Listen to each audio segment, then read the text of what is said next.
Now, when we turn the corner again, you'll notice this neat little magic trick. You see what looks to be the back third of a white horse on this wall. And then you'll see the remaining 2/3 of what actually turns out to be a mule on that wall.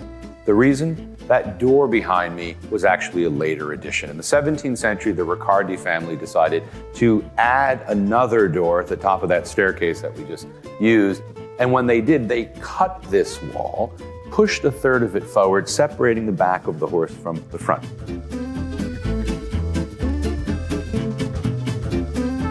Now, the third Magus, the older gentleman that you see on that white mule, is in all probability a portrait of Joseph of Constantinople, the patriarch of Constantinople, who had also come to Florence in 1439 for that famous council. To the right of him, we have these young men with freshly permanented hairdos that you see with the lynx and the falcon. And then to the far right, you have this procession of men whose faces are way too detailed to be arbitrary. Those are portraits of local Medici supporters.